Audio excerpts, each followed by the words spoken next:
कुंडली मार करके उस ज़मीन पर बैठे हुए हैं। ना तो मुसलमानों का भला हो रहा है और ना देश का भला हो रहा है। विभाजन हो गया और पाकिस्तान आपने ले लिया, तो हिंदुस्तान को तो हिंदुस्तान रहने दो। ये षड्यंत्र है हमारे देश के खिलाफ, हिंदुओं के खिलाफ, सनातनियों के खिलाफ। क्या जो बिल पास हुआ है लोकसभा में, उसकी डिटेल्स उनके पास है। इसमें राजनीतिक षड्यंत्र ही है। जगत गुरु शंकराचार्य हमारे साथ छिंदवाड़ा में इस समय आध्यात्मिक अनुष्ठान के लिए वे छिंदवाड़ा आए हुए। हम बातचीत करेंगे, समझेंगे वर्तमान परिस्थिति क्या है। महाराष्ट्रीय देश के जो हालात हैं उनसे आप वाकिफ़ हैं बहुत अच्छे से। वक्फ बोर्ड कानून को लेकर भारत सरकार ने एक विधेयक लाया है और वो पारित किया, इसको कैसा देखते हैं? नहीं, ठीक हुआ है। हम लोग तो बिल्कुल ही समाप्त करना चाहते थे, होना ही नहीं चाहिए। जब आप पाकिस्तान चले गए तो आपको पाकिस्तान में भूमि प्राप्त हो गई, फिर यहाँ की भूमि में आपका दान करने का क्या अधिकार है? ये भूमि भारतीयों की होनी चाहिए थी, भारत सरकार की होनी चाहिए थी, आर्मी को प्राप्त होती या ऐसे संस्थानों की प्राप्त होती जो देश के लिए, समाज के लिए, राष्ट्र के लिए अच्छे काम करते हैं, तो उसका सदुपयोग होता। कुंडली मार करके उस ज़मीन पर बैठे हुए हैं। ना तो मुसलमानों का भला हो रहा है और ना देश का भला हो रहा है। उस भूमि से जो गरीब मुसलमान हैं, मुस्लिम भाई हैं, उनका भी तो कोई उद्धार नहीं हो रहा है। इसलिए जब विभाजन हो गया तो विभाजन हो गया और पाकिस्तान आपने ले लिया, तो हिंदुस्तान को तो हिंदुस्तान रहने दो। दंगा फसाद करा रहे हैं हमारे देश में। हमारा हिंदू ही शरणार्थी, हिंदुस्तान में हिंदू शरणार्थी बना हुआ है। पश्चिम बंगाल की घटना हमसे ज़्यादा आप लोग जानते हैं, क्या स्थिति वहाँ बनी हुई है। कश्मीर में क्या हुआ, कश्मीरी पंडित अभी भी दिल्ली में बैठे हुए हैं, उनके रहने का, भोजन का तो कितना कष्ट उन परिवारों ने भोगा होगा, भोग रहे होंगे, कल्पना नहीं की जा सकती है। जिसका बसेरा उजाड़ा जाता है। पश्चिम बंगाल में मुर्शिदाबाद में हजारों हिंदुओं को वहाँ से खदेड़ दिया गया और जहाँ उनको स्कूलों में रखा गया है वहाँ पत्रकारों को नहीं जाने दे रहे हैं, मीडिया को नहीं जाने दे रहे हैं, भोजन का इंतजाम नहीं है, पानी की व्यवस्था नहीं है। तो उनका अपराध क्या है?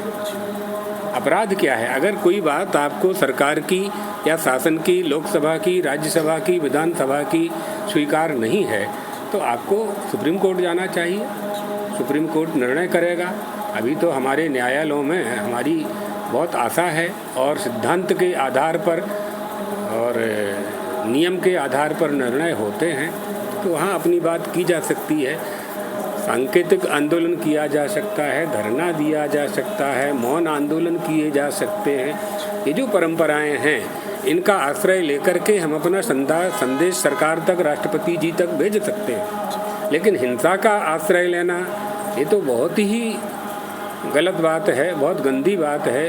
ये षड्यंत्र है हमारे देश के खिलाफ, हिंदुओं के खिलाफ, सनातनियों के खिलाफ। और बंगाल सरकार अगर इस मसले को संभाल नहीं पा रही है तो भारत सरकार को वहाँ राष्ट्रपति शासन लगा देना चाहिए। महाराष्ट्र, आपका कहना बड़ा साफ है कि बंगाल की परिस्थितियों पर राष्ट्रपति शासन लगा देना चाहिए, क्या और इस पर आपका कहना है? नहीं, दंगा कर कौन रहा है? दंगा करने वाले लोग कौन हैं? जो दंगा करने वाले लोग हैं उनसे आप पूछें, क्या इस कानून के संबंध में तुम जानते हो? क्या जो बिल पास हुआ है लोकसभा में, उसकी डिटेल्स उनके पास है, उनका विस्तार उनके पास है? किसी भी कोई भी पत्रकार उन आंदोलनकारियों से जाकर के पूछे तो क्या वो विस्तार से पत्रकार को समझा पाएंगे? नहीं समझा पाएंगे, क्योंकि वह स्वयं ही नहीं समझे हैं। ये बहुत बड़ा खेल हो रहा है, इसमें राजनीतिक षड्यंत्र ही है, राजनीति के सिवाय कुछ नहीं है। उस समय भी राजनीति हुई जब वक्फ बोर्ड को मान्यता दी गई 1995 में, और अभी भी राजनीति ही हो रही है। इसलिए दलगत राजनीति से ऊपर उठ करके देश के संबंध में विचार करना चाहिए। जिस तरह से महिलाओं के कल्याण और उत्थान के लिए 3 तलाक को भारत सरकार ने लाया है, इसको कैसा देखते हैं? नहीं, अभी तो आपके सामने है, ये तो मसला बहुत पुराना हो गया है। अगर मुस्लिम महिलाओं को इससे लाभ हुआ है तो अच्छी बात है ना। बहुत सी मुस्लिम महिलाओं का हमने वक्तव्य सुना है, उन्होंने इसे स्वीकार किया है, तो अच्छी बात है। अब जो युवा पीढ़ी है लगातार मंदिरों की तरफ आकर्षित हो रही है, सनातन को लेकर क्या आपका संदेश रहे?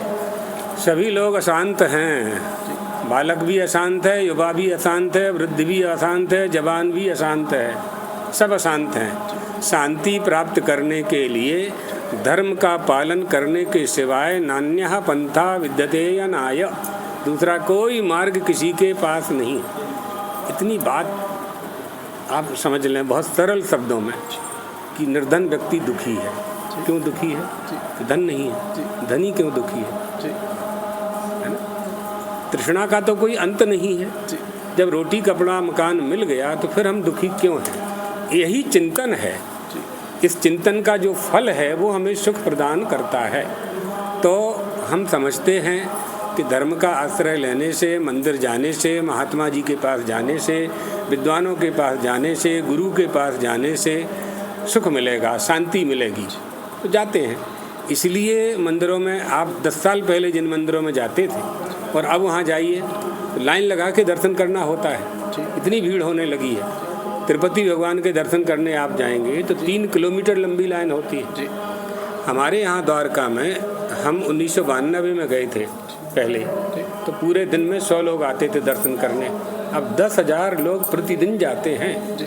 तो धर्म का प्रचार हुआ है, लोगों में जागृति आई है और ये लोगों ने स्वीकार किया है कि धर्म का आश्रय लेने से ही शांति प्राप्त होगी।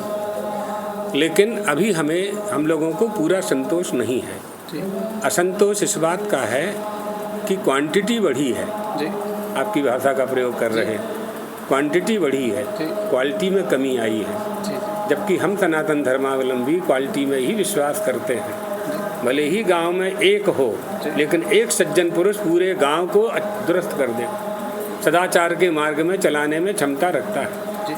इसलिए ये राजनीति नहीं है धर्म के बहुमत के आधार पर कोई राजा बने। राजनीति में तो बहुमत के आधार पर ही राजा का निर्माण होता है। पहले राजा का बेटा राजा होता था, अब राजा का निर्माण आप लोग करते हैं, माने प्रजा करती है। तो धर्म के संबंध में बहुमत नहीं चलता। चत्वारो वेद धर्मज्ञः, भले ही एक व्यक्ति हो, 4 हो, वेदज्ञ हो, धर्मज्ञ हो, शास्त्र का पालन करने वाले हों और सदाचार पर चलने वाले हों, शिष्टाचार उसको आना चाहिए, नैतिकता उसमें होनी चाहिए। नैतिकता का पालन करना ही नीति है और नीति पर चलने वाला ही नेता है ना। यत्र सर्वे विनेतारः सर्वे पंडित मानिनः। इसलिए शास्त्रों में हमारे यहाँ कहा गया कि नेता अच्छा होना चाहिए, एक नेता होना चाहिए। घर में सब मुखिया हो जाएं, घर बर्बाद हो जाएगा। नेता भी अच्छा होना चाहिए, नेता में नीति होनी चाहिए। नीति माने धर्म।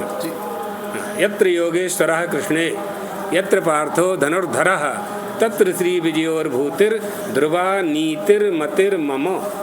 रीति नीति परमारथ स्वारथ, इसका ज्ञान राजा को होना चाहिए। इसलिए धर्मशास्त्र कहते हैं राज्ञ धर्मणि धर्मिष्ठा पापे पापः समे समः। हमारे देश का राजा धार्मिक होना चाहिए। क्यों? राजानम अनुवर्तन्ते, राजा का अनुकरण प्रजा करती है। हमारे देश का राजा होना चाहिए, धार्मिक होना चाहिए। हमारा पिता सदाचारी होना चाहिए, हमारी माँ सन्मार्ग पर चलाने वाला होना चाहिए, हमारे गुरु का उच्च आदर्श होना चाहिए। ये हमारी भारतीय परंपरा, ये संस्कृति है, ये संस्कार हैं। इनका पालन करने से ही हम भारतीय हैं। इसलिए पूरे विश्व के लोग भारत की ओर देखते हैं कि ऐसा कौन सा संस्कार है, कौन सी संस्कृति है जिसका पालन करने से यहाँ के लोग सुख शांति से एक साथ बैठ करके रह रहे हैं।